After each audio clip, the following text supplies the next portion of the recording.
He's a Chicago-based restaurateur who is the co-founder and co-owner of Boca Restaurant Group and has opened over 46 restaurants in 30 years. And as if that wasn't enough, he's an author as well. His brand new memoir, The Bottomless Cup, is available for pre-order now, and it officially hits shelves next week. Hey everyone, I'm Cappy and welcome to Beyond the Plate. This is a podcast where we sit down with the world's culinary elite to explore their journey into the food industry and the social impact they have made in their communities. If you're new to the pod, welcome. If you've listened before, we're glad you're back. If you're just tuning in, don't miss Heard, our short audio newsletter that comes out every other Monday, right here on Beyond the Plate. I'm sharing what's on my plate, from culinary insights to restaurants and recipes, all in just a few minutes. Please enjoy this episode as we go beyond the plate with Kevin Boehm.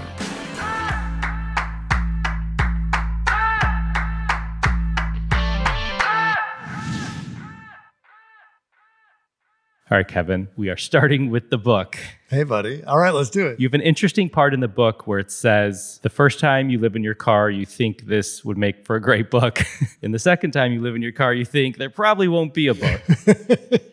Yes. So good. Here we are talking about the book. How are you describing The Bottomless Cup to your friends, family, and colleagues? Well, to confirm, yes, I only lived in my car once. Good. So there ended up being a book. I've been describing it as a bit of a Trojan horse because I think most people think that it's just going to be a story of this journey in restaurants and what I've done in the hospitality world all these years. But there's a story behind it all, and one that I kept as a pretty tight secret for about 45 of my 54 years. You know, a story I didn't even tell my kids until recently. I try to keep it mysterious though, but I say it's a multi-layered story. Quite so, I would add. There are some incredible stories throughout the book. I'm not going to talk about being evicted or sleeping in your car or on the beach or being attacked by a bobcat. So listeners... All good stories. Yeah, they could find out about that for themselves. But that's just a little teaser, I would say, if that's not any reason enough to buy it. I don't know what is. I do want to tell you, ever since we launched Beyond the Plate in 2017, you've been very supportive and have always asked how it's going whenever I've ran into you, and I really appreciate it. And the truth is, I'm glad we're here now because you'd be a great guest with interesting stories and insights for the past 8 years, but now feels like the perfect time. Tell us what inspired you to put pen to paper and start telling these stories. When you grow up in a house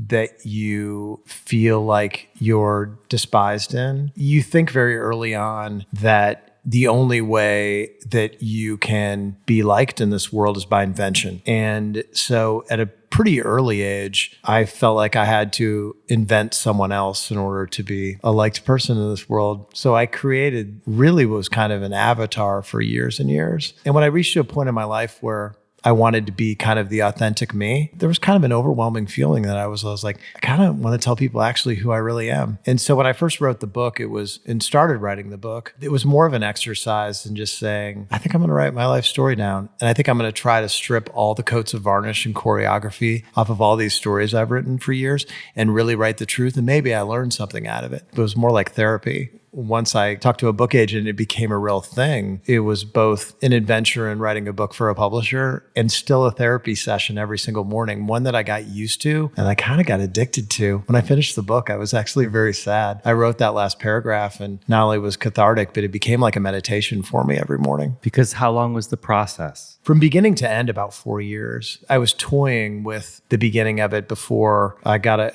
approached by an agent. There was a lot of things that happened along the way. My agent's a really cool guy named David Black, and David is kind of like an A&R rep in the music world in the 1970s, where they still actually developed an artist, and you had some time to record an album. He was just like, he's like, Kevin, just write for a year. And I wrote for a year. He goes, let's find the story. And that was super beneficial. So for the year, I kind of toyed around with it, probably fucked it up a little bit. And he kind of came back to me and said, hey, let me tell you everything that's wrong with your book and now start over again. And as harsh as that was to hear, it was absolutely right thing for him to say. Here we are 4 years later from that time that I started it, and it's about to come out. I wonder how many people go through that process with him that they're like, fuck that. Like, I'm done. I just spent a year doing this. Well, by the way, that's what I said in the plane ride on the way home. Oh, right.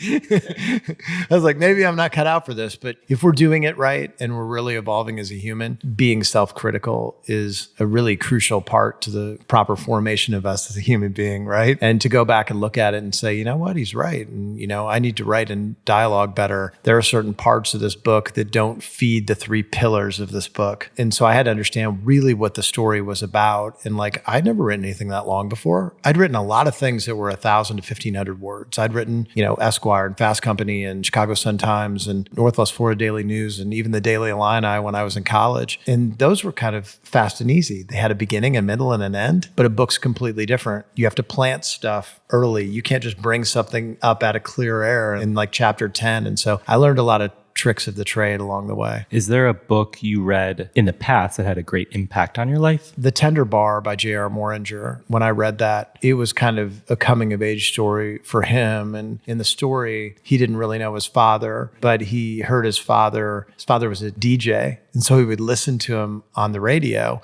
And that's how he got to know his dad, by listening to him on the radio. And he had this like idealized view of who his father was, this bigger in life guy. And he was really raised by his uncle and a bunch of guys in a bar called The Publican, ironically enough. That's wild. It was wild. And then he became a writer. When I was reading that story years ago, I just felt this kinship to JR about who I was and my own troubled family life, my own troubled relationship with my father. And it planted the seed in me that I was like, hey man, maybe I'll give this a shot someday. I'm not going to probably write it as good as JR is, but I'm going to give it a shot. Wait, when did you read that? How long ago? Maybe 15 years ago. What do you hope this book teaches those who read it? Oh man, there's a few different themes in it. Happiness is a very difficult thing for a lot of people. In my case, I was kind of constantly trying to put a Band-Aid on a bullet wound. I mistook manic moments for happy moments. I was a bipolar kid who had a bipolar mom, whose mom was also bipolar, my grandmother. And I went to therapy once until I was 50 years old. And she told me in this evaluation period that she thought I was bipolar. I told her to F off. I was like, you don't know me, Sharon. I was so offended that she said that to me. I just constantly tried to have all these grand moments happen in my life, including opening up all these restaurants, because they would get me high temporarily. And I thought that was happiness. My depression fed my ambition. But every year, every time I opened up another restaurant or had one of these big moments, put on this big concert or put on this big event, I would crash afterwards and I would get a little less high every single time. So I was chasing that original high. I would say there's multiple lessons within that. Blind ambition sometimes is detrimental to the formation of you as a good human being and also a happy human being. I would also say that depression or being bipolar is something that's not going to heal itself. You look at people who go to the chiropractor, and you go to the chiropractor and you get your back adjusted and you feel good for a couple of weeks, but there's something inherently wrong with you. One leg's longer than the other, or, you sleep in a certain way and you go back, but you never fully get it corrected unless you wear orthopedic shoes or you get a back surgery or that sort of thing. And that's what it was with me. Like, I wasn't fixing the problem. And so I hope there's a lot of people out there who read it and kind of see themselves and understand that I went through an entire process where I threw the kitchen sink at healing myself and understood that that was a lot more important than the next restaurant or the next big moment. I'm really happy to say that I went through it all, because I'm the sum of everything and everyone that I've ever encountered. I'm 54 years old now. I'm really happy, and I could say that truly for the first time in my life. There are 3 pillars of that for me. One, do I wake up with purpose every single morning? I love Boca Restaurant Group. I love Beyond, this private wellness club I have. I have a book coming out. I'm a parent. All those things give me great purpose, and I'm doing them all for the right reason. I'm not doing them because I want to show up my father, or I think I'm going to be respected if I do X. Like, I'm doing them because for the love of them. And then 2, do I encounter the people that I love in my life through that path of me doing my purpose? Which I do. I have a bunch of people that I love that work at both Boca and Beyond. I encounter my family and some incredible friends along the way, including my business partners who are very close friends of mine. And 3, what's my relationship with myself? Am I proud of the work that I'm doing? Do I like myself right now? And if I can keep those 3 things in balance, then I'm going to be happy. Let's go back to your childhood, growing up. Do we have to? No. As we talk about you. You were born in Flint, Michigan. I was. Raised in Springfield, Illinois. Give us, like, what kind of kid was Kevin Boehm? I was one of those kids, those kids' pictures that are like, which one of these things is not like the other? I was this kid, if you put me next to my sister, my mom, and my dad, they were like, something doesn't quite fit in here. It was three very shy, very closed off people. My sister's such a beautiful soul, but she was like much quieter than I was and shy. And I was this like gregarious, outgoing kid. My family never had people over. Never entertained, didn't have any friends. My dad especially was just like, do not tell anybody what goes on inside this house. He didn't want anybody to know anything. And so him especially was annoyed by who I was. And so I came out of the womb a kid who wanted to tell a story. Where do you think your work ethic comes from? My mom. My mom was one of 14 kids who grew up on a farm. She was farm labor at age 6. She had a pretty horrific childhood, beat by her dad and was sexually abused by a relative. And she got away to high school and said, I'm going to be valedictorian of this high school and I'm never going to come back to Roscommon, Michigan. And she was valedictorian. She got a free ride to Central Michigan University and she worked her ass off her whole life. She did not suffer fools gladly. And she definitely didn't suffer lazy people gladly. And so she told me at a pretty early age that I was going to work. And so by age 12, I grew tomatoes at Sangamon State University. They gave people of certain income levels free garden plots. And so I grew tomatoes out there and I sold tomatoes in my driveway. I had 2 paper routes and I worked at Hardee's. My mom at 15, I actually said this in my James Beard speech. I was like, at 15 years old, my mom said, you're going to get a job and not the paper route of the tomatoes, a job where somebody takes taxes out of your paycheck and you're going to work full time this summer. 3 weeks had gone by and I asked her for $5 to go to Dairy Queen. And she was like, I'm not giving you $5. Just like God, I only help those who help themselves. That was my mom. And, the next day I got a job at Hardee's and I don't think I've ever not had a job since that moment. And so my mom was the person growing up that I wanted to respect me. And so I've always been a worker. What role did food play in your childhood? It's an interesting story because we didn't have a lot of money and we didn't get to go out to eat much. But I did have 2 really pivotal moments. One, very early on, we would go after church, we would go to this cafeteria in Springfield. And it was a funny cafeteria because it was a tray cafeteria and you would grab the stuff on the little cafeteria line, but it was kind of fancy. You would go out to the dining room and there was like an Abe Lincoln room. And it was like, it's where everybody went after church. And so we got to our table one day. I flipped a tray all over my brand new overalls. And my dad just was screaming at me. And a guy in the dining room, they wore tuxedos in the dining room, came over and was just like, sir, it's really not his fault. It's actually, we have these small tables and this happens all the time. The tray is off the table and people flip it on themselves. And he, like in one smooth deft motion, cleaned the whole table off onto the tray, went and reloaded me another tray, wiped me off, and basically in a very polite way, told my dad to chill out. How old were you? I was like 8 years old. And I was like, and he winked at me and I was like, I have an ally in the dining room. It would not be my last ally in the dining room.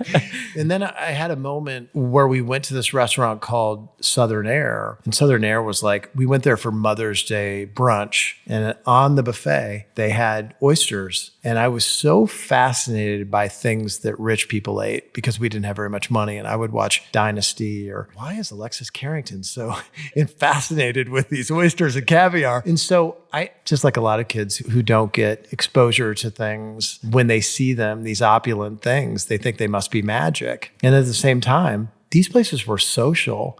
People were laughing and having a good time. And it was the exact opposite of my home. And I'm like, you know what? I think I can do this. Basically, these guys throw a party every single night. A bunch of people come, they mess it up, they clean it up, and then they do it again the next day. I'm like, that sounds like a decent life. So I told my mom and dad at age 10 that I wanted to open up my own restaurant based on those experiences. That's so funny. And you played pretend restaurant with your sister, Missy, right? How did that start? And do you remember how playing that made you feel? All I remember is we had this basement that was just like a boiler and a concrete floor and basically a chalkboard. And Missy cut up apples and put them in water and was like, we're going to do a restaurant today. And on the chalkboard, we wrote the menu. We had seen that at a restaurant and that was apple fondue. That's the only dish I remember.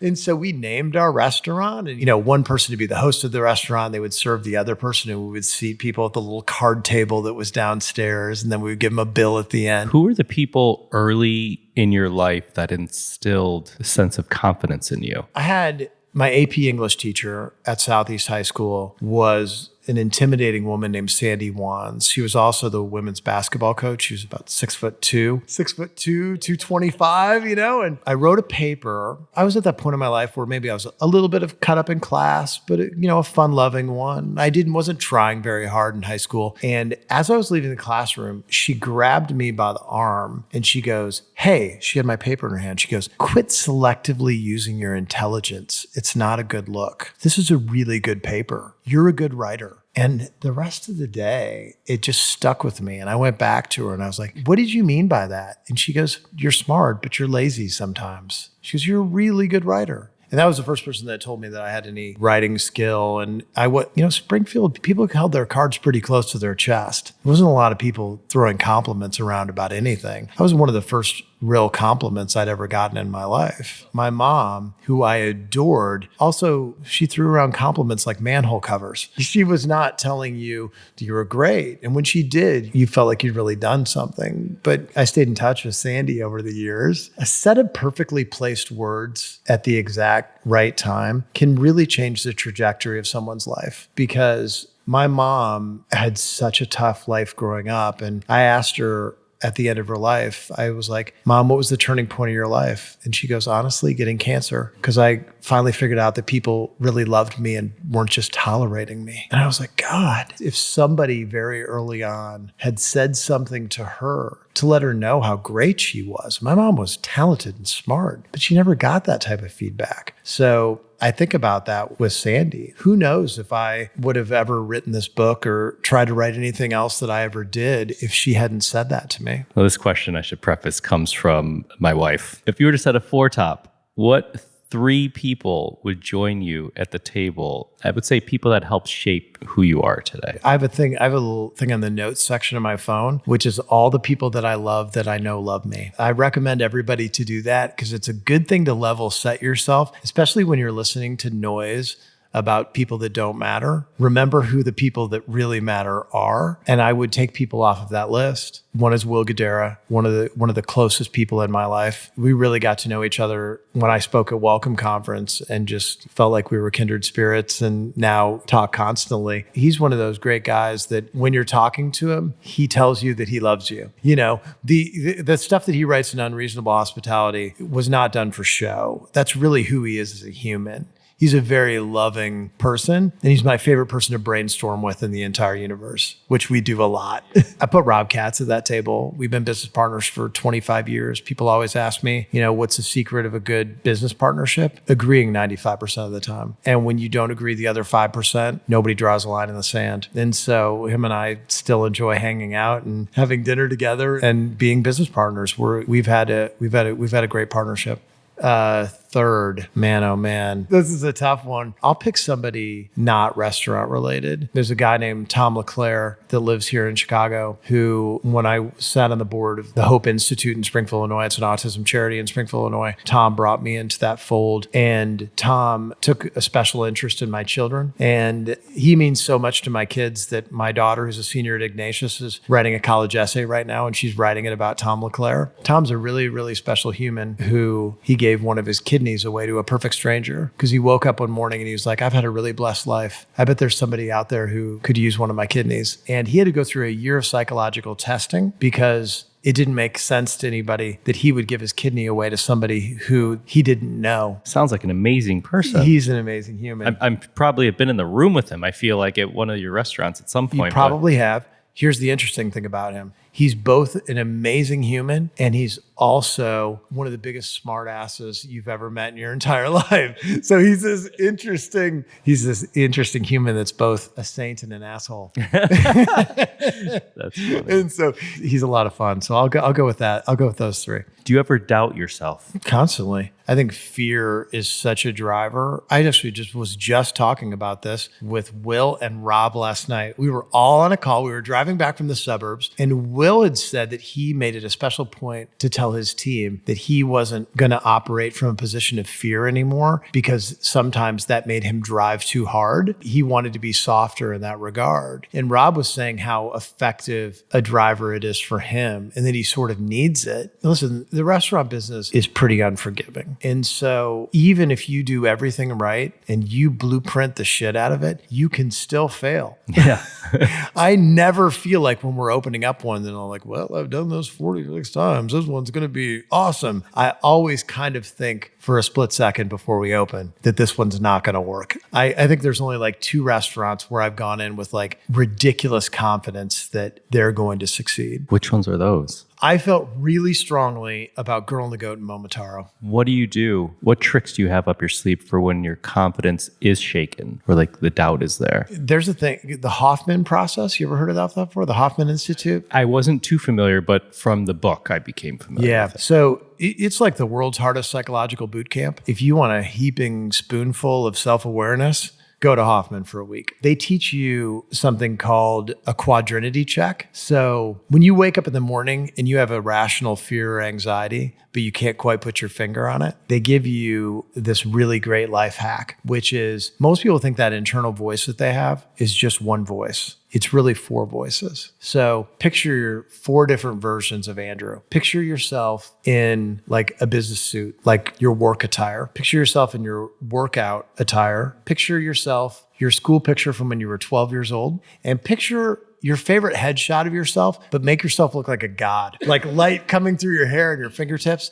And now put these 4 people in a huddle. It's your intellect, your body, your emotional child, and your spiritual self. And so when something comes up, instead of being negative towards yourself, imagine those 4 people giving them grace. So I know a whole lot of like really ambitious people that are like, man, I really want to go to the gym today, but there's so much freaking work. And like, if I don't go out and like party every once in a while, why am I even doing this? And is there a deeper meaning behind all of these things?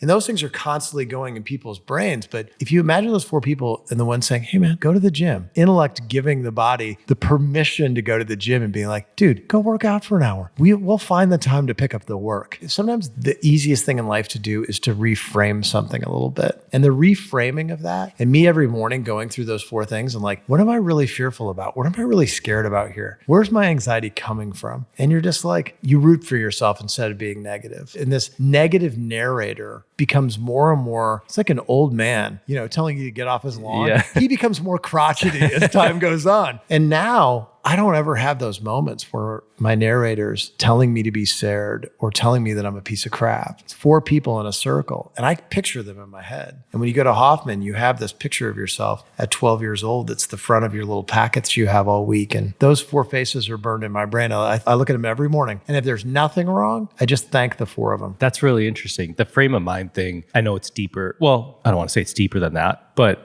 it's important. I think that frame of mind thing is so important. And I keep referencing this recently. Ellen Bennett had something on her Instagram that she was discussing with a friend where it was taking the notion of you have to do something and switching it to you get to do something. Yeah. And just the example that pops in my head is like, I have to take my kids to school this morning. I have to pick my kids up. I have to take the kids to a birthday party. If I simply switch that to I get to take my kids to school this morning, it is wildly different. I learned this from Ernie Johnson. Ernie Johnson on TNT gave a speech and he said, it was my get to do's and my got to do's. It falls in the same line as life doesn't happen to you, it happens for you. Fascinating. Okay, you started college at University of Illinois, but you did not finish college. That is correct. You have a daughter in college right now, yes. Senior year. Yeah. What advice did or do you give to her when it comes to education, passion, career choices? I tell all my 3 kids the same thing. I go, first of all, be really specific about what you want to do. I go, most people make a choice out of fear disguised as practicality. They pick something that they think other people think sounds good, or think it's going to pay them money, or they think it's going to give them respectability. I was like, first of all, do some detective work about who you really want to be and what you really want to do, and then dial it in even a little bit more. Don't just say, I want to be a restaurateur. Say, I want to own 3 restaurants. I want to do Michelin 3-star. And that's going to inform how you set yourself up and the type of education you do to get there. If I'm going to open up a Michelin 3-star restaurant, I'm going to go work for Thomas. And I'm going to go work for Grant. If I'm going to open up an Italian restaurant, I'm going to go work at the great Italian restaurants in America. And I tell them that like sometimes college isn't the answer for that. So if you're confused, yes, start in college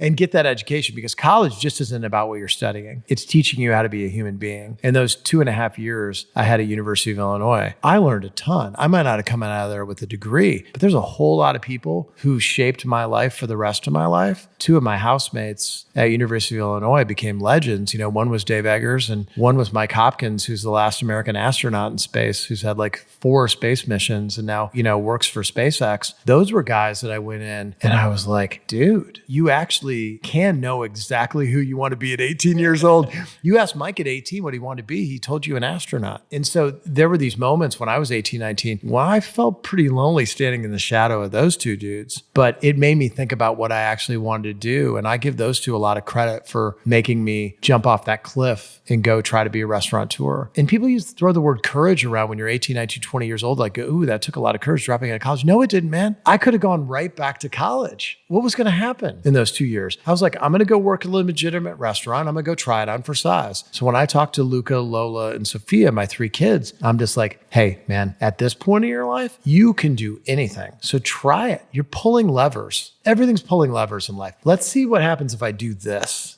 And so Sophia right now, she just told me, she's like, I think I might want to go into hospitality. And I was like, okay, you can come work for Boca Restaurant Group for 1 year and we'll give you some foundation, but then you got to go away for a few years. You got to go work for somebody else. And you could come back if you wanted to, but you got to go see how some other people do it. Go read some other stories and see who you are. I sometimes see that with chefs. They work for somebody for too long and they come and do a tasting. Their food looks like a facsimile of the chef they worked for too long. Of Jean-Georges. Exactly.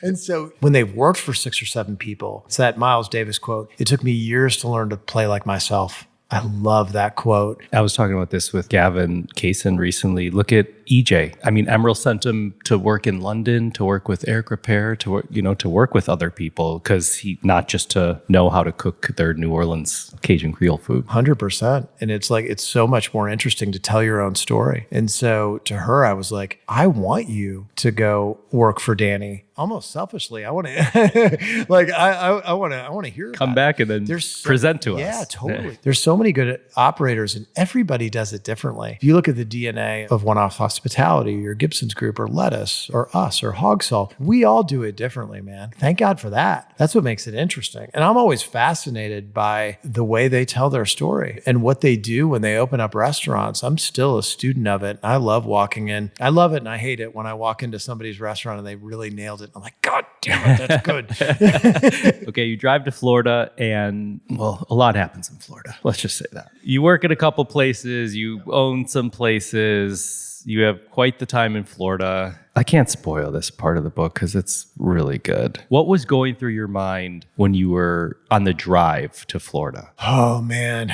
I was running away. I was exhaling. I was super excited to start my adventure. I'd had a couple of hard years before that. I just wanted to get down there and start my life. And I felt like from some things that had happened recently that I was given permission to do it. Sometimes that's all we need in life is like, well, you know what? I don't care what you say now. I'm going down there and I'm going to try this. And so I wanted to get down there as fast as I could because I wanted to start a new story. And then how about your drive from Florida to Nashville? Well, no, it went Florida, Springfield, Nashville. So Springfield to Nashville. Well, totally different because I opened up a restaurant in 1993 and I sold it in 1994. I opened one in 95, sold it in 97, opened up a restaurant in 1998, sold it in 99. That's amazing. Yeah. And you know what, Andrew? I thought I was a freaking genius, man. I was like, what's everybody talking about? This restaurant business is so hard for. I just flipped 3 in X amount of time. And so my drive down to Nashville, I felt like I was a conquering hero. This is a cautionary tale, by the way.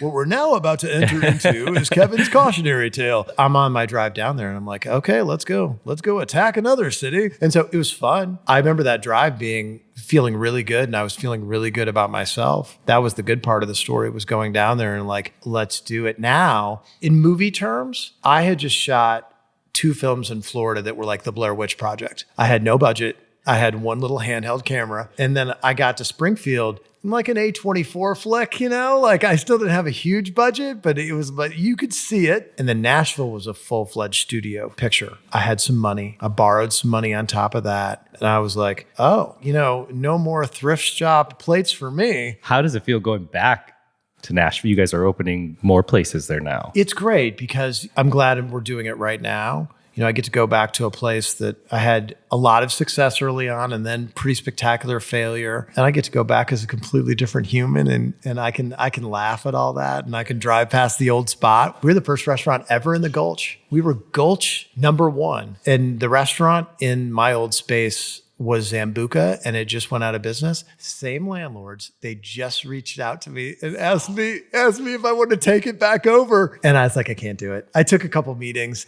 and I was like, I can't. I can come back to Nashville, but I can't go back to that space.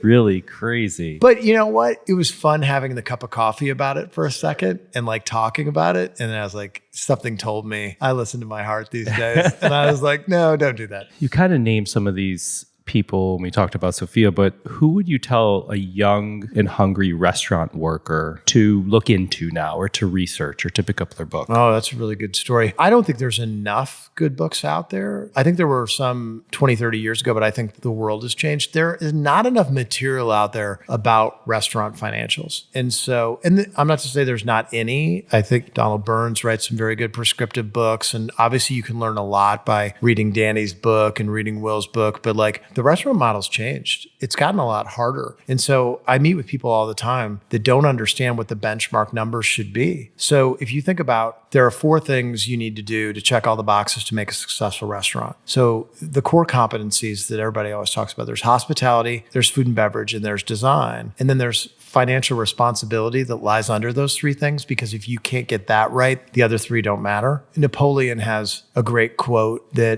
he says that great leaders have to show true greatness and pettiness, because in order to achieve great power, you have to be petty. In order to execute great power, you have to show true greatness. And he said, it's so hard because there's not very many people that are both petty and great. In the restaurant business, in order to achieve great design and great food and great beverage and all those things, you have to be a great artist. In order to achieve that financial responsibility, you have to be a capitalist. Not very often does that capitalist and that artist exist in the same human, but I think there are more than there used to be. I think there were a lot of restaurateurs back in the old days that would just hope that there was money in the account at the end of the day. And back then, you could make a lot of those mistakes and still survive. Everything's gone up. Food cost is higher, labor cost is higher, rent is higher, property taxes are higher, and you can't stumble your way into success. So you either need a partnership that is part capitalism, part artist, or you need to learn all those things. So there was a great book back in the day called Restaurants That Work, and there were case studies of 20 restaurants and their P&Ls. And man, when I found that book, I devoured it. I never heard of that book. It came out in like 1992 or something like that. When I found it in the bookstore, I think I sat there for like 6 hours. And I think somebody came over to me and was like, "Sir, are you going to buy that book?"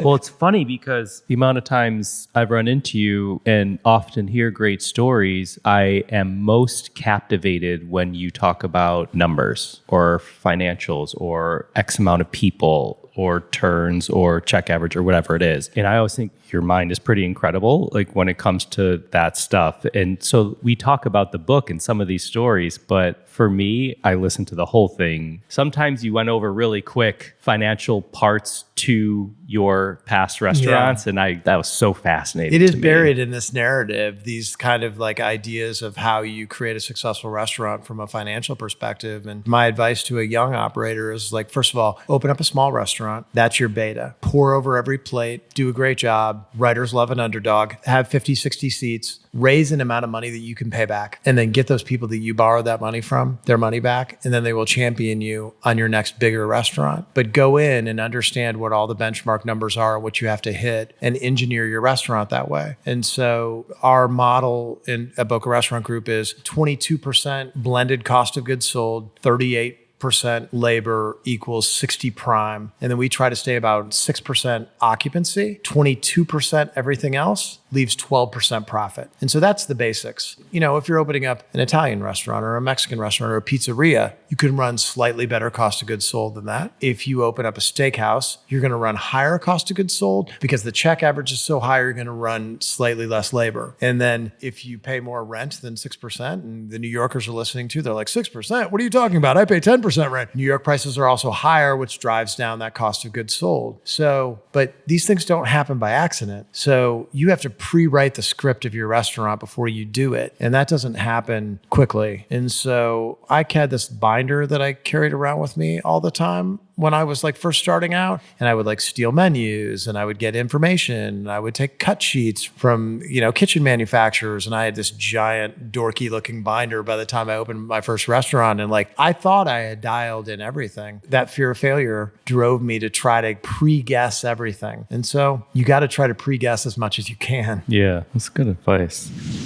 Hey, it's Cappy. We'll be right back. Just taking about 28 seconds of your time. We've got a new short-form audio newsletter here at Beyond the Plate called Heard. These are quick 5-minute episodes where I share what's on my plate, literally and figuratively. Restaurants, recipes, products and ingredients, basically the things I'm seeing, tasting, and talking about. So in a world of nonstop scrolling, it's really a bite-sized listen that actually cuts through some of the noise. Catch it every other Monday, right here on Beyond the Plate. And now back to this week's episode. What would your kids say about Kevin the dad versus Kevin the restaurateur? I think that Kevin the dad is much goofier than Kevin the restaurateur. I think they see me in a work environment, and my daughters have both worked for me now. Sophia worked at 3 of my restaurants. Lola was the youngest server in Boca Restaurant Group history when she served at Zarella recently. And I'm sure it's going to be like, oh, well, she's a Nepo baby, whatever. Listen, she worked at Gigi's first, and Lee Wolin was like, I think Lola could run Gigi's. Wait, how old is she? She's 17. They're both naturals. They really are. I just was in Sierra the other day, and Sophia worked there, and they were like, God, Sophia was so great. And same thing with Rob's kids, who both worked for the company. But, you know, Lola is such an intuitive person emotionally. She has a really high emotional IQ, and she really wants to take care of people. And like Wesley, who's our director in that division, was just like, I want to have Lola as a server. I think she's going to be great. And That's she so killed awesome. it. So yeah, so they both worked me, and they've seen me in that work environment. And they're like, Dad, you're much more serious in your work environment. Yeah. Did she enjoy it?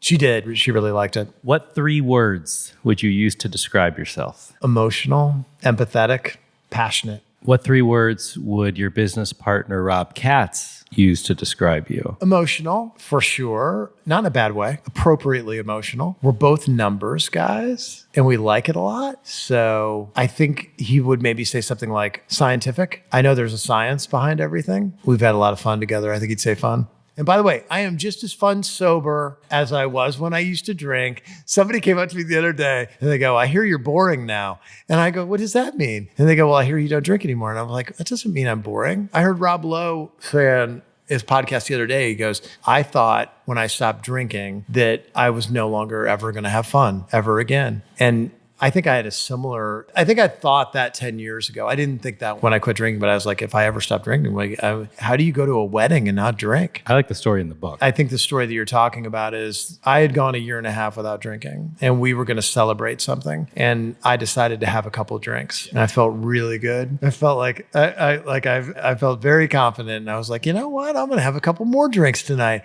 And I walked into a friend's birthday party, and she was pouring some tequila shots. She saw me, and she was like, like, she knew I wasn't drinking. She goes, I was like, yeah. And I took the shot and she put her hands on my cheeks and she goes, yes, I love drunk Kevin. And I looked at her and I was like, yeah, everybody loves drunk Kevin except for drunk Kevin. Yeah, sure enough, that next morning I was like, okay, I'm not drinking anymore. That was it. Is that the story you were talking about? That's the exact story I was talking about. Like, even at that exact moment when she said it, I knew that I should stop drinking at that exact moment, and I didn't. And like, sure enough, it was 6 drinks later, and I woke up the next morning and wanted to die. And, we talked about Andrew Zimmern earlier off camera. I had called him a couple of years ago, and I said, Andrew, I go, listen, I'm not an alcoholic. I was like, I'm very disciplined about it. Like, I only drink on Fridays and Saturdays. I go, but every time I drink, I feel like I want to die for like 3 or 4 days afterwards. Like sometimes it makes me suicidal. And he goes, well, how long's that been going on? And I was like, I don't know, like 10 or 12 years. He goes, Kevin, if you've been doing this for 10 or 12 years and every time you drink it makes you feel like that, you can call it anything you want to. It's a problem. That's why I stopped drinking. It was that conversation with Andrew Zimmern. Amazing. What a champion he is. Okay. The 3 words. Wait, Rob, you said emotional, scientific, fun. And fun. I actually asked Rob 3 you words. Did? Yeah. Oh. Okay. What? So he said passion, caring, and hair. But then he texted me later and said, I think I want to add driven in there too. And I said, I'll give you a 4th. So driven was his 4th. What would you say to someone who says they want to be the next Kevin Boehm? Aim higher. I don't remember the exact line, but I said in the book, I was like, I was successful in every way, but the way that mattered. If they're talking professionally, I would say, I love the restaurant business. It saved my life. It really did. It kept me alive for a long, long time. It can be a really beautiful thing. I highly recommend getting into this business. It's going to be a lot of hard work, but it is going to pay you back. But just know how much hard work it's going to be and how much of yourself you're going to have to give to it. If they're saying it in a personal sense, I hope they get to the spot that I've gotten to faster than I did. Like, I hope they're able to be their authentic self at a younger age than I did. I hope they develop a recipe in their own life that is conducive to them living a really joyful life. I write a recipe every year. I change it every single year now. It's in my house here somewhere. I write down the rules and I write down the pillars for what I think is my happiness and what I need to do within those things. And some of them are very broad, like don't drink. Yeah. Interesting. Okay. Could we hear like I don't want to say abbreviated version, but I want like how you met Rob Katz and first impressions of Rob. Rob was a friend of a friend, and the one friend told him, he was like, you're trying to get out of the nightclub business into the restaurant business. You should meet my friend Kevin. And same friend told me, he was like, you're scared of coming to Chicago, but you want to come to Chicago. You should meet Rob Katz. We had a cup of coffee at Nookie's. We were supposed to meet for a half hour. We met for 4 hours. And one of us, we can't remember who, said, what's the worst that could happen? Let's open a restaurant together. That was it. My first impressions were, he's a lot like John McEnroe, kind of wild curly hair, little bit of a fiery temper, very competitive. Very good athlete. And so those first 6 months that I got to know him, I was like, man, this guy, this is an interesting guy. And he won at most things. He was competitive, but he also, whether it be backgammon or fantasy football, he was a winner. What would you say you depend on Rob for? It's such a comforting thing in life when you're doing a big project to know that you don't have to tell the other person anything. They just go and they hit their marks. If you're going to throw a no-look pass and you just know that person's there, Rob and I work together like Stockton and Malone at this point. Hey, we just go right into the pick and roll and we just know what happens. We don't ever say when we're opening up a restaurant, well, Rob, you go to the landlord and negotiate the lease. And Kevin, you go interview this person, talk to this person about the training schedule. We don't do that. We just fall into place. And there's a lot of comfort in that for both of us. We trust each other a lot. What do you think he depends on you for? It's the same thing. We speak each other's unspoken language. We might have an idea that something is going to work or a creative idea, but I think neither of us feel good about it until the other one is co-signed on it. Have there been a number of projects where someone brings a project to the table and the other one's just not in for it? Like a lot? Not a lot, but there's been him and I have done 42 restaurants together. I'm going to say that we went down the road on 100 to get to that 46. And I would say that there's probably been 8 to 10 each that one of us have been like, what if we do this? And the other one's been like, I don't think so, for a number of different reasons. Do they get brought up over and over sometimes? Well, you know what's funny is it's kind of like when you hear actors and they're like, yep, I got offered the role in Titanic and fuck Leo. Yeah. We have a couple of those. We have a couple of projects that were brought to several. We were just probably one of several people who got offered those deals. Like we got offered the Restoration Hardware restaurant deal back in the day. That was one of those we both couldn't get our brains wrapped around. So wait a second, you're a restaurant and a furniture store, closed by 9:00, no alcohol? Pass. We actually took 2 meetings on that one. We couldn't get our brains wrapped around it. And so there's been, but more times than not, the best deals we've ever done are the ones we haven't done. What was the last overall restaurant experience that stopped you in your tracks? Oh, man. We got to go there. You mean stop me in my tracks in a bad way? Or in a good way. Or in a good way. Yeah. Oh, that's a better like, story. Wow, this is freaking amazing. Yeah. I could not have enjoyed the Zarella experience more. We sat in a room a couple years ago, and the idea was, so when we brainstorm, we usually say, here's the concept, here's the core competencies of what this concept is, and here's where we're going to bend it and make it interesting and make it our own. So if you go back to like Swift & Sons, we're like, let's open up a steakhouse, but let's have a concierge desk, and that concierge can like do anything for any guest, from a list of great jazz clubs to go to afterwards to a Tide stick. Let's have a chocolate trolley that Meg Gallus puts together. Let's have a magician who roams the floor and does magic at the tables. Let's have a cocktail cart, and let's have a beef Wellington cart. And so that was where we're going to bend it. And then let's make the dining room feel like the dining room in one of those fancy luxury ocean liners in like the 1930s or 40s, you know? And so that was the general idea. When we did Zarella, we're like, let's open up a neighborhood pizzeria. Items are the same. The menu is small. The prices are neighborhood pizzeria, but we make it kind of fancy inside. And then we take that downstairs room in that building we're looking at,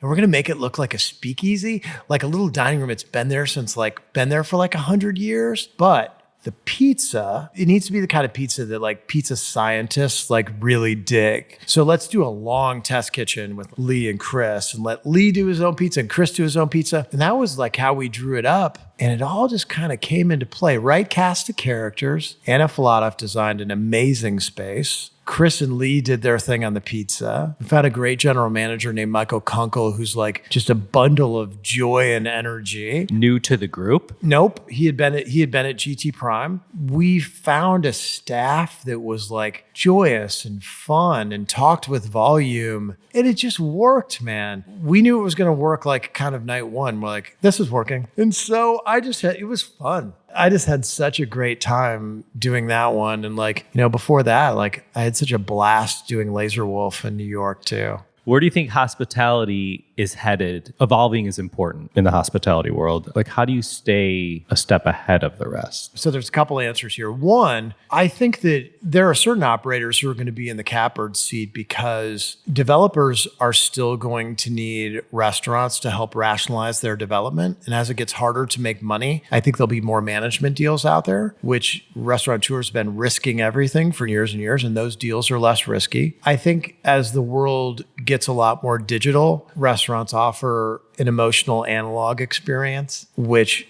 everybody is still going to need. And as this world gets more AI'd, we're going to offer something that's still tactile and real. And as long as people are still attracted to each other, they're going to go to restaurants. Yeah.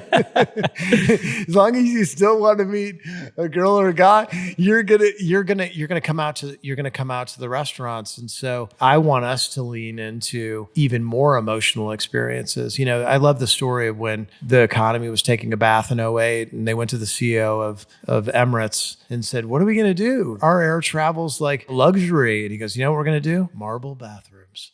He like doubled down on it. And so as the world goes in this other direction of like doing more communicating, you know, through our phones and in person, we've got this competitive edge in restaurants where we're going to be the sector in their lives where they still have these emotional experiences together. We're going to eat together. We're going to break bread together. They're going to come in and we're going to be nice to them in person. Those are really important things. So I hope that there's enough people as time goes by that can still communicate well with other people person. Yeah, right. Because those skills are getting worse. I lectured at a hospitality school not that long ago, and I put 8 chairs in the front of the room, and I told 8 people to sit in front of them, and I sat my chair in front of the first chair. My interview question that I ask everybody is, what'd you have for breakfast? That's my opening question. And I said to the first person, I go, what'd you have for breakfast? And she was like, what? Sat my chair into the second person. I go, what'd you have for breakfast? She's like, what? Sat my chair in front of the third person. I go, what'd you have for breakfast? And she goes, I like to combine my cereals. And I'm like, say more. She's like, I'll put cornflakes in there for the crunch, but then I'll add just like a little bit of Fruit Loops because I don't want it to be too sweet, but I want to catch a Fruit Loop every once in a while. I'm like, you're like a breakfast chef. She goes, I am a breakfast chef. I go, you also got the job. And I was like, guys, you got to be able to mix it up. That's incredible, man. And so these skills of being able to riff at a table and make people feel good is the X factor in restaurants. So I mentioned to you before, there were 4 things in a restaurant: food, hospitality, design, financial responsibility. The X factor is the people. You get the right group of people together, and the front of the house likes the back of the house, and you have a great manager that people are not fearful of, and he's not this draconian manager. He's a guy that people respect, and he's bringing out the best in them. People feel that energy. It's contagious. And they'll just be like, I want to go back to that place. There's something about that place that makes me feel good. That's the X factor. Back in my serving days, that was my favorite part of serving, was like talking to people at a table. Yep. Couldn't shut me up in the 90s. I think about serving now and I'm like, yeah, I could do it. But then I never even thought about what it is like approaching a table, because high percentage of the time, someone is likely on their phone. Wow, that's got to be different. Or like the right time to bring a check, or, things like that. And you know what? When you go to the table and you're speaking to a table now, there are people that won't look up at you, and you'll be talking to a 6-top, but 2 people will still be looking down the whole time, and it's awkward. Man, I was just texting with the owner of a restaurant I worked with over 20 years ago in Miami, and there's a number of things I learned from him, but that was one of the things. I remember one time I dropped a check on the table and I walked away, and he's like, Kaplan, come here. That whole table was looking at you when you dropped the check. They had a good experience. He's like, you didn't even look him in the eye and you walked away, and it was me doing it. And so ever since then, I made sure to look every person in the eye as you drop that check. God bless that manager. Yeah.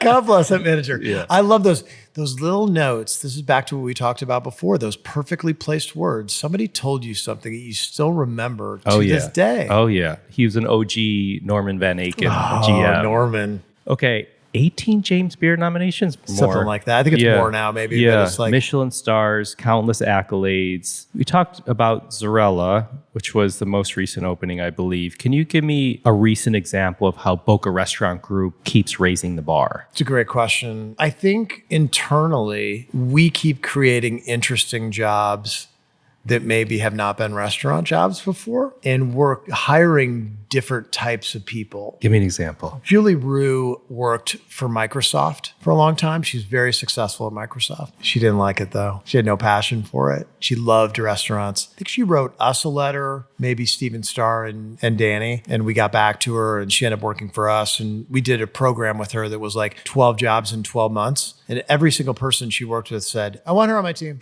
Accounting, I want her on my team. She expedited for Giuseppe Tentori, who, could be pretty tough. He was like, I want her on my team. And at the end of it, we're like, we're going to make you a director. She went straight from 12 months with us to director. Never happened before. Her original title was Director of Strategic Initiatives. I go, here's what I know from you, Julie. I had this conversation with her. I was like, I know if I tell you to figure out how much it costs to make $1 in pastry at each of our restaurants, that you would have some good questions for me. She goes, yep. I'd have a question like, well, we give away bread for free at Swift & Son, so we have to give a value to that. I go, you're proving my whole thing right here. So we gave her this really interesting title, and then she ended up developing a whole business strategy division for our company. And so I love the fact that we're not following anybody else's rules when we do structure for our company. And hopefully that's a model that somebody will look at in later years and be able to reproduce, because I love the fact that people have more places to go in our business than just being a general manager.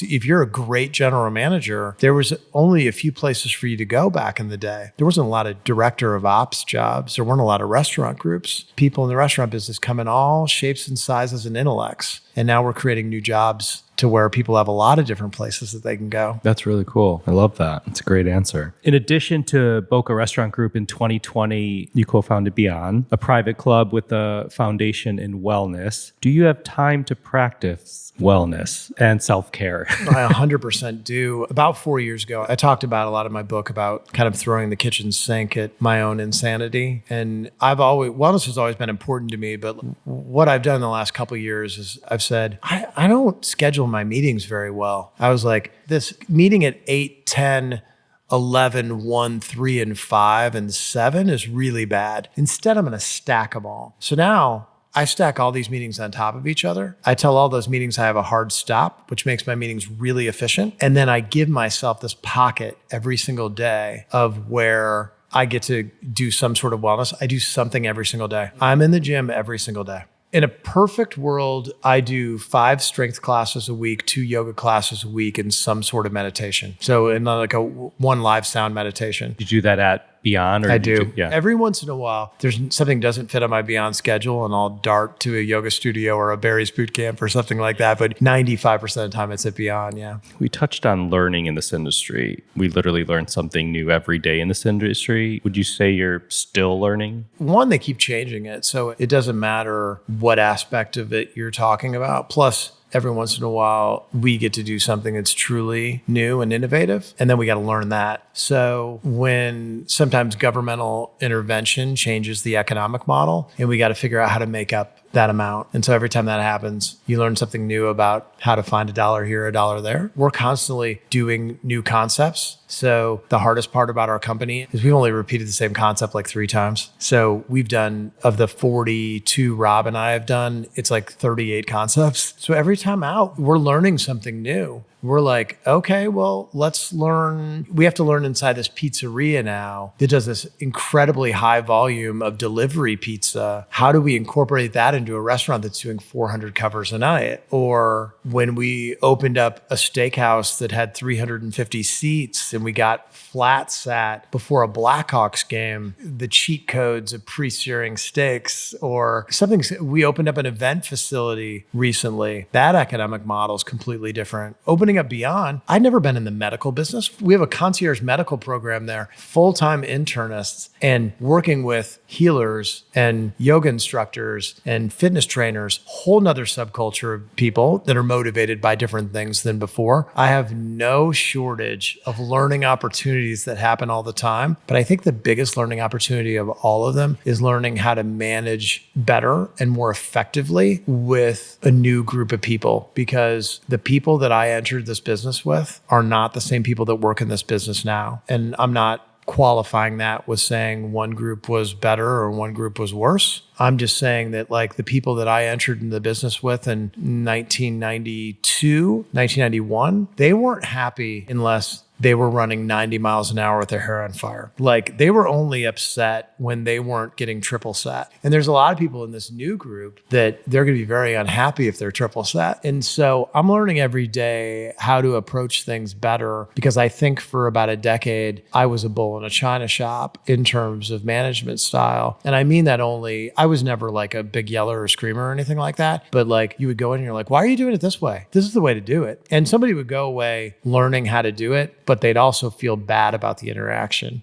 because you'd be like, hey, here's how you do it. Why wouldn't you do it that way? And there's a whole nother opportunity to go in with somebody and be like, hey, let's look back at what happened yesterday. Let's rerun that again. Would you have done it the same way? And it's not about manipulation. It's about, you want people, when I look at those happiness pillars that I mentioned before, I want those same people to wake up every morning with purpose and for the right reason. And so when I approach them with, hey man, you posted something the other day and you misspelled a word. Do you think that's as important as I think it is a better way to say it than like, God damn it, why did you do that? That's never going to happen again. And they're like, I do think it's important. I was like, let's brainstorm on how we can make it so that doesn't happen ever again together. And then they come out of it thinking like, it's that same sort of empathy you bring to a table of a guest, you need to bring in your managerial world. That's an evolution. And as people change, you got to change, man. All right, I want to switch gears a little bit and talk about social impact and giving back, which I know you've done plenty of. As I think you know, the podcast celebrates this with all of our guests, and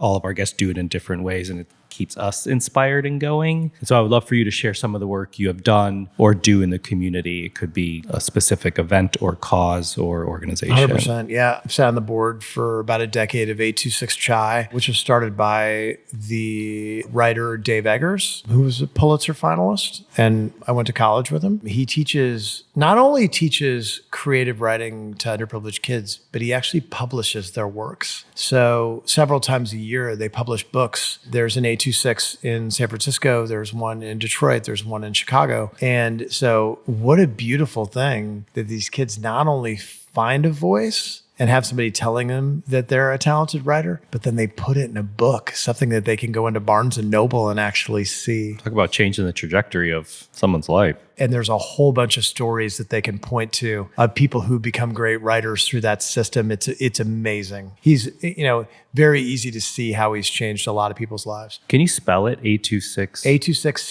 CHI. They do a really cool thing too, where the headquarters of the charities has a business that's a facade in front of it. That's one of them's a spy store, one of them's a pirate store. That's cool. They had one in Milwaukee for a while called the Boring Store. That was the front of 826 Chai, and they sold all boring items. So yeah, Dave's got a cool mind. I sat on the board of two autism charities for about 2 decades. One was the Hope Institute in Springfield, Illinois, which was the first autism charity that ever got federal funding in America, because the doctor who started its son was one of the first people who was ever diagnosed, or daughter was first people that got diagnosed with autism. Wow. Easter Seals, Chicago specifically, most of their impact was done with autism. And then near and dear to my heart, the Independent Restaurant Coalition, which was started during the pandemic. We helped ideate, originate, and shape the Restaurant Revitalization Fund, which became part of the CARES Act, which is about $28.6 billion in grants to restaurants. But Erica Polmar, who's the executive director of the IRC, is amazing. She's constantly working on things that are affecting us, from credit card swipe fees to people buying reservations and trying to sell them. I didn't realize that it was ongoing like that. Still going. That's great. Yeah. We had a phone call with 17 people on it, like March 17th. That was like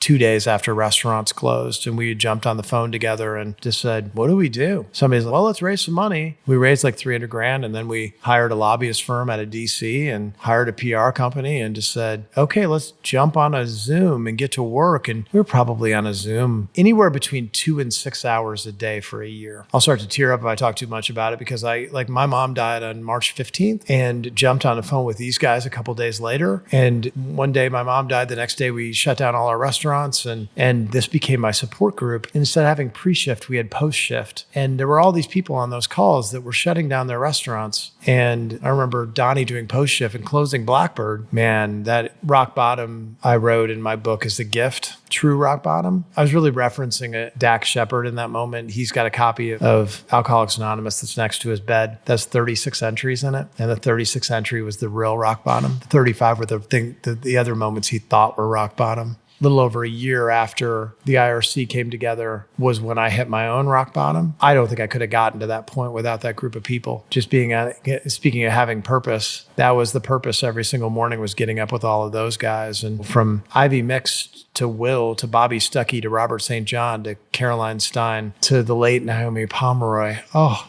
Naomi and I would be on these calls for 3 hours, and then we would call and have our 30 minutes of side conversation afterwards and recap all the stuff that just happened. Man, for those of you who don't know, Naomi Pomeroy was a great chef, and she tragically died not that long ago, and she was a special person. Very awesome. This is some great work. Well, I always like to end that social impact part for people listening, and I sound like a broken record, but that's okay, because for someone, it may be them hearing it for the first time. I would say give what you can. It could be your voice, it could be your time, or it could be your dollars. You don't have to be able to write the biggest check. You could give 30 minutes a month, and that can make a real difference for someone. And you could have a social media feed with 100 followers, and all it takes is one person seeing what you're saying to make a difference. 100% true. Yeah, Ari, that owns Zingerman's, gave a great speech at a welcome conference a couple of years ago, and he ended it with, like, when there's something going on in your life that you can't touch or you can't help with, just create a revolution of kindness in your own world. I love the idea of that. Is like, if you create kindness in your life, that behavior behavior is contagious, then the next person will, because we both know the reverse is true too. Yeah, absolutely. I love that. All right, let's do a quick speed round. Do it. Speaking of what you have for breakfast, what did you have for dinner last night?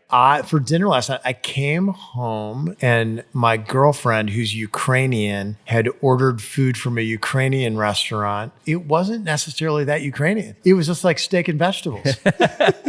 That's funny. Name a smell in the kitchen you love. Freshly baked cookies and or freshly baked peach pie. Yum. Name a smell in the kitchen you hate. Any type of burnt, but there's that electrical burn. Sometimes you get it with a new equipment piece. I hate that smell. What pisses you off in the kitchen? Consternation. I like order. Like you have to, if you go back to my book and all the yelling and screaming, that's really, I do not like a loud kitchen. I like a quiet kitchen and or a joyous kitchen. Like when I'm cooking at Thanksgiving or cooking a meal at my house, I just want some Miles Davis just underneath me at a decent level and just hearing the sounds of actual cooking. What makes you happy in the kitchen? Although you just shared that. Cooking with people I love.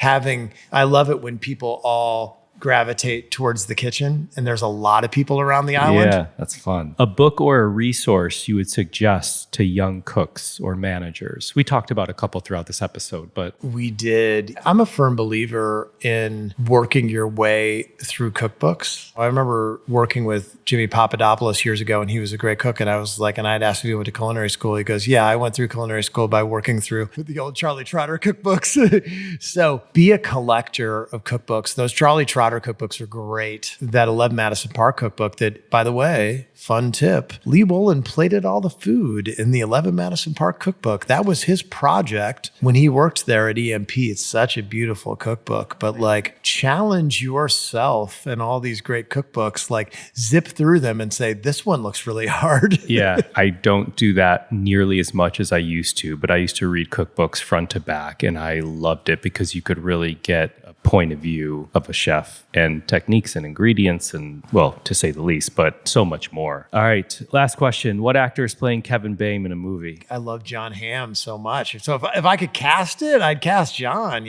We have an audio newsletter called Heard where I share a few things on my plate at the moment, a restaurant, a product, an ingredient, a charity. Tell me one thing on your plate that I can feature in an upcoming Heard episode. The Bottomless Cup comes out on Abrams Press November 4th. You just got done listening to it, so hopefully you can attest that it's a wild tale. I think it's a bit of a Trojan horse. I think there's a bunch of people that are going to think that they're just going to read this restaurant story, and there's a whole lot more fucking to it, man. No, it is a very special book. Thanks, man. Where can people find you? They can find me on Instagram, Kevin Boehm Boca on Instagram, and I'm always open to an email as well. I'm the guy that actually returns emails, kevin@bocagrp.com. Thanks, Kevin. Thank you, buddy. This was fun.